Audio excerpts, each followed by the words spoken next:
Hi, my name's Tony Ward and I'm a health and counselling psychologist at the University of the West of England.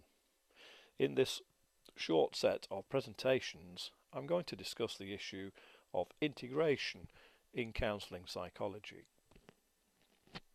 This has become quite an important topic for counselling psychologists within the United Kingdom, because all trainees are now required to learn at least 2 models of psychotherapy and be competent in their practice with clients. In thinking about this issue and counselling psychology, it's interesting to reflect on how counselling psychology has developed in the United Kingdom. It was first suggested back in 1979 that the British Psychological Society might like to develop in this area. And many of the early pioneers in British counselling psychology therefore tended to be psychologists that had prior training and practice in counselling, and therefore it's not surprising that counselling psychology inherited many of the characteristics of counselling at that time. A disadvantage of that is that it also inherited a tendency to focus on particular models of psychotherapy. Counselling training in the 70s would have tended to be quite purist.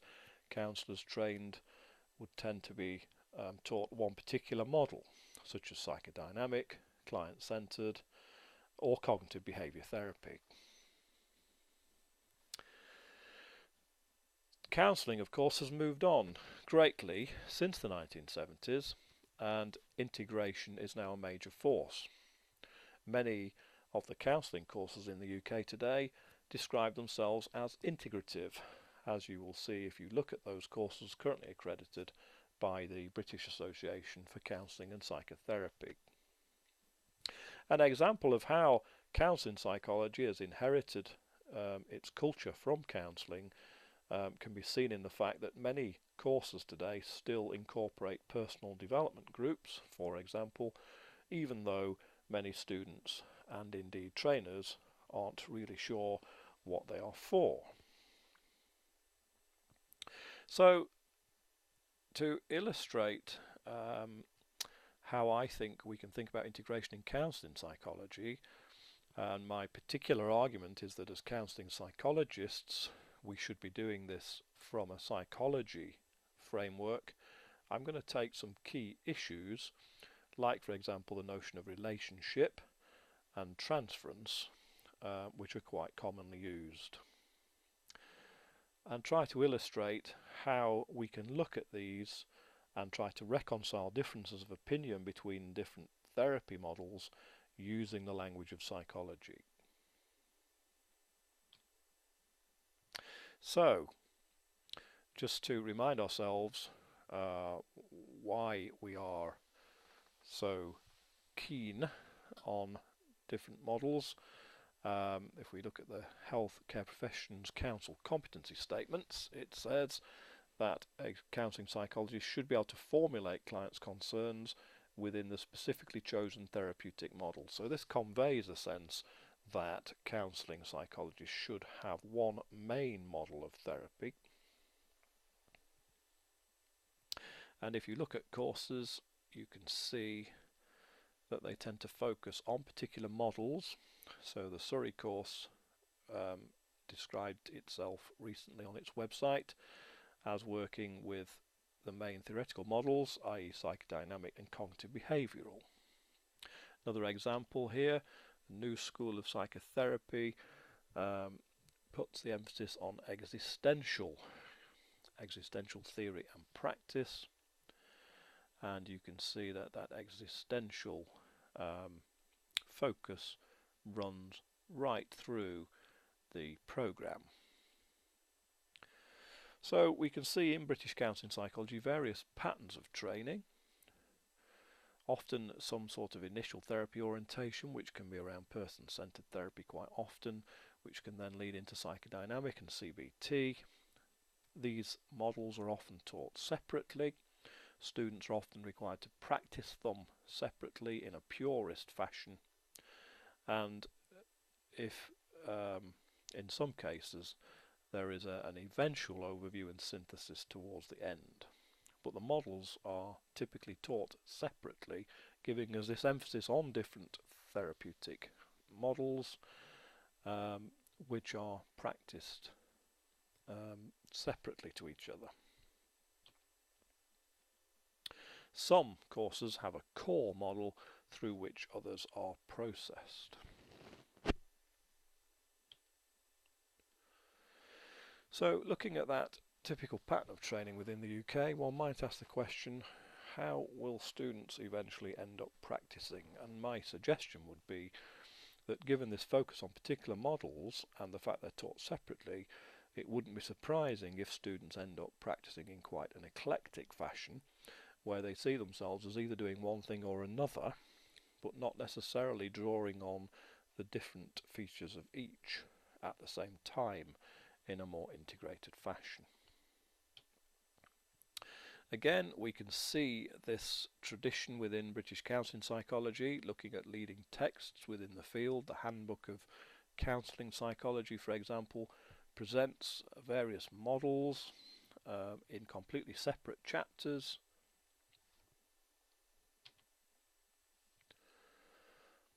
Although there is a chapter on integration in the Handbook of Counselling Psychology, which draws on some of the literature.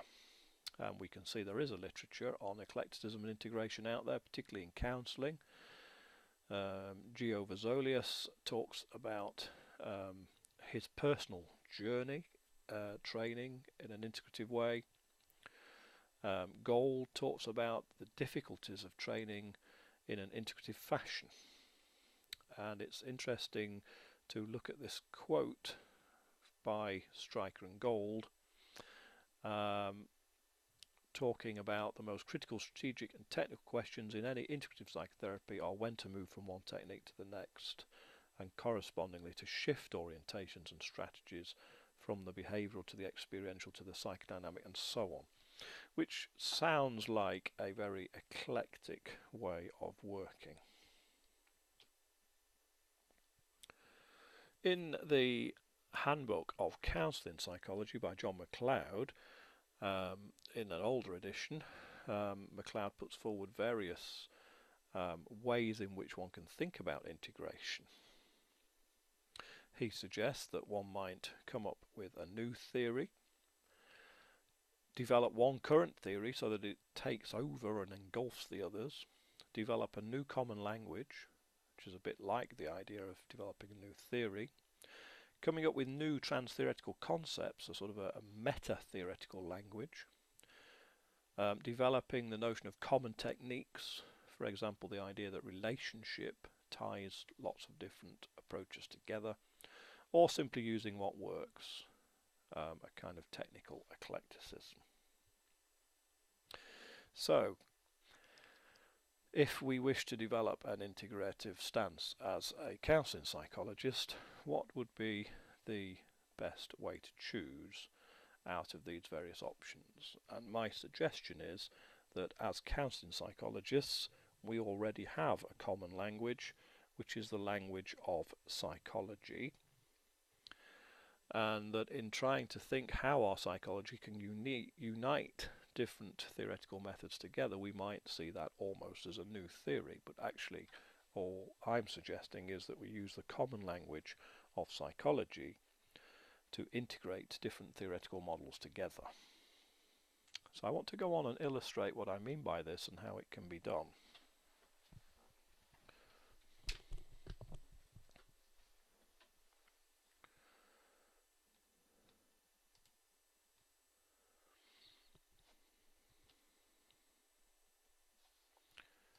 Just bear with me a second. So an integrative counselling psychologist, I would suggest, needs to be able to account for various aspects of human experience. Any good integrative approach will need to be able to explain individual experience and phenomenology and how individuals develop.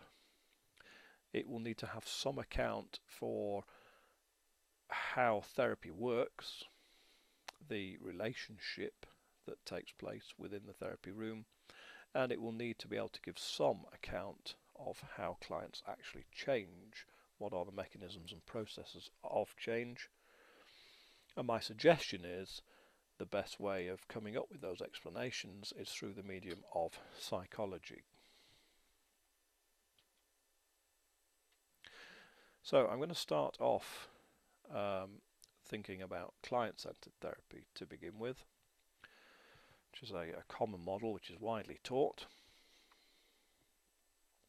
And we can recall that there are 6 core conditions that Rogers proposed, and I've highlighted the 3 core conditions, which are about congruence, the therapist offering unconditional positive regard, and the therapist experiencing in an empathic way the client's frame of reference. These conditions, if they're present, are, according to Rogers, necessary. They are the necessary conditions to produce a facilitating therapeutic relationship. So already we can see that within Rogers is the explanation for the first one of those conditions I put forward, which was having to have an explanation of relationship. How does the therapeutic relationship work? And according to Rogers, the therapist needs to provide these essential core conditions.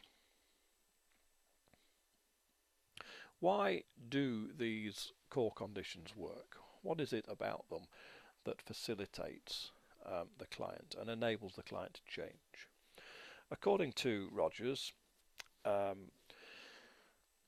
is a whole theory in Rogers' original writing about how client's personality is structured, and from that view of the client's personality we can deduce why the core conditions would work.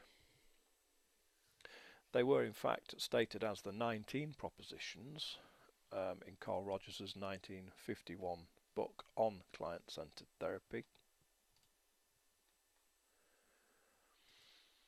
Condition number 4 states that an organism has one basic tendency to actualize, to maintain and enhance themselves. So this explains why people are constantly striving to improve their conditions, to make themselves the best that they can be, to get for themselves the best possible kind of living and experiencing.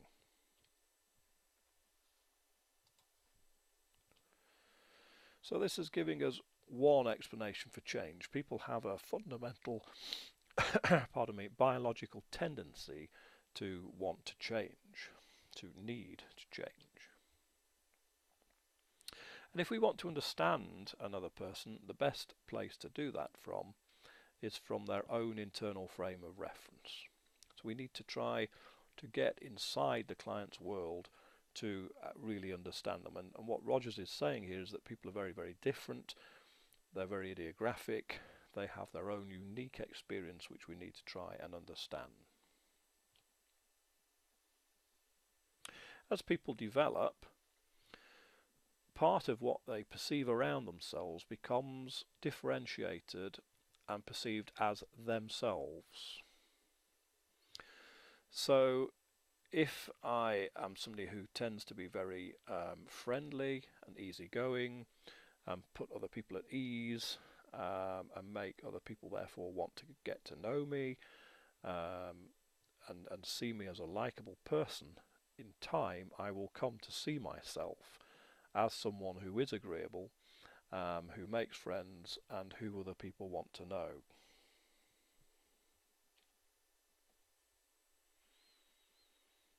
So through this interaction with the environment, people come to form their self-identity, a structure of themselves, although this structure is changeable and can change over time, to form a sense of who I am and what makes me who I am. So now we have part of an explanation in Rogers' theory about how individuals work, what makes them tick, and how they develop. How do they get to be the way they are? Okay, I'm going to leave this at this point, and we will pick up in the next part with proposition number 10.